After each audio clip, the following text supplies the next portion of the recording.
Ah, yes, GameFi, the most hyped up of all crypto sectors. GameFi projects and businesses received about $2.5 billion of fundraising in the first half of 2022 alone and seemingly lost it all just as fast in the second half.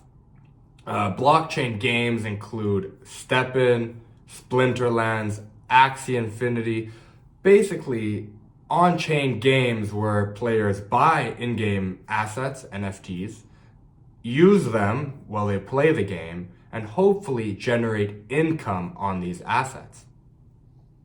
On Footprint, we track about 2,000 GameFi protocols and know that most of these games collapse soon after they get popular, operate like Ponzi schemes, and even if they're actually fun to play, big if, are extremely vulnerable to market conditions. Now, the tokenomics of these projects are fairly complicated. They incorporate elements of DeFi, game design, tokenomics, good old-fashioned crypto ICOs. So the question is, how could you, whether you're a player, an analyst, or an investor, make smarter decisions if you want to enter this space, if you're bullish on GameFi? It's extremely volatile, but there are ways that you can mitigate risk and understand what's happening behind the curtains, so to speak. We'll also go over how GameFi companies and developers use analytics to improve the player experience and increase revenue and profitability. The reality is, most GameFi titles, blockchain games, whatever you like to call them, most certainly, currently, absolutely suck.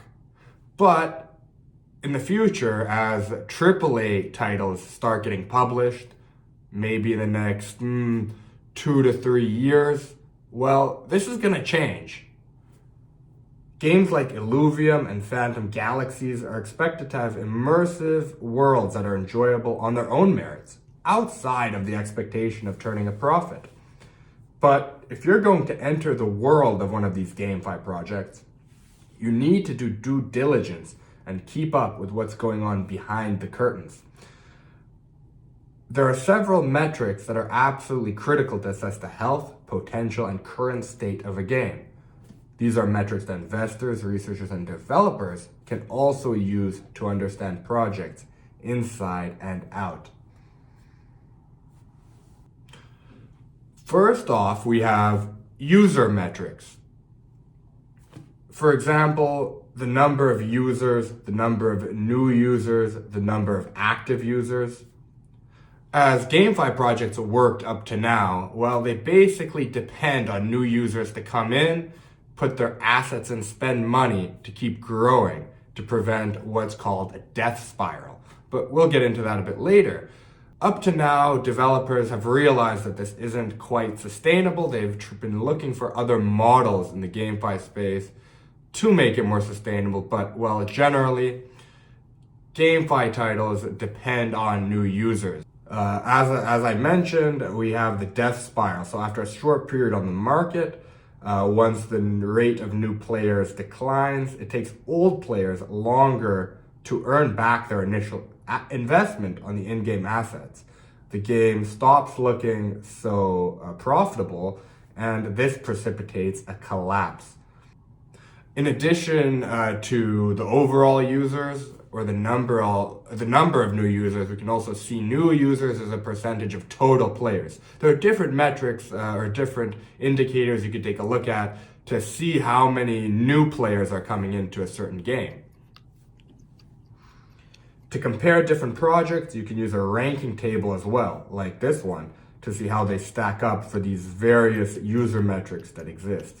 Generally, the higher new user growth rate reflects a project's ability to acquire new users and its growth potential in the short term.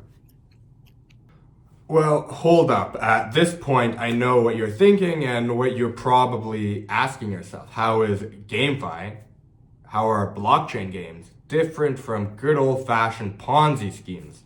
Well, to be frank, the comparison has some truth to it.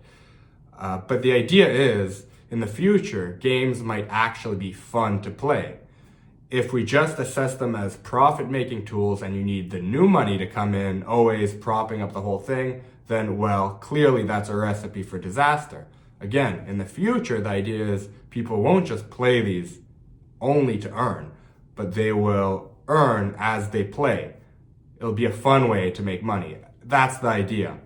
So, in other words, the ability to keep players hooked and keep them active, enjoyably playing these titles, will become more and more important in the industry.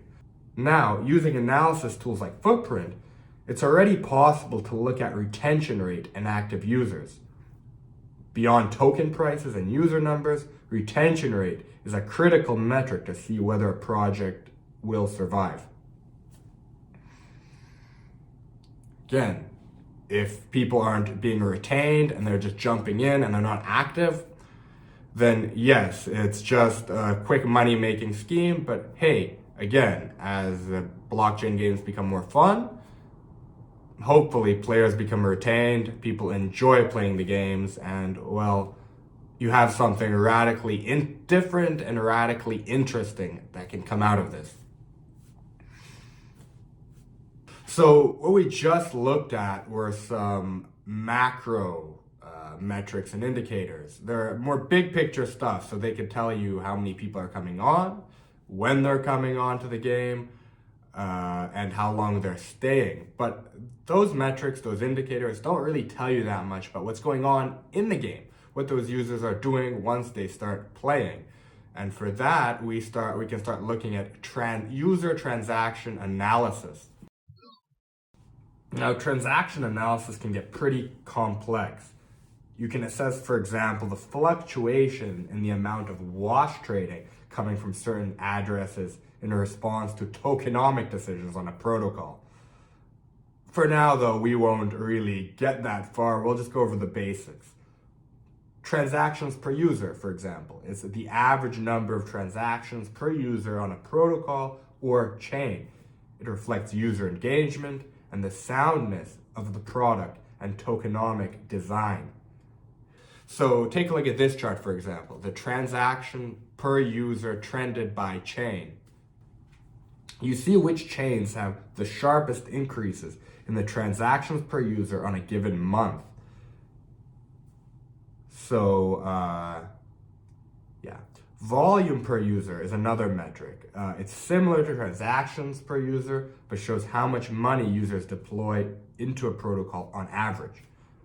When combined with other analyses, like inflow and outflows, you start to get a holistic picture of a game and its internal dynamics. Data analysis is a skill that requires you to piece together different parts of the picture. None of these metrics alone are enough to really help you understand a project, are enough to answer questions as big as, well, is it a good investment? Is it safe? Etc.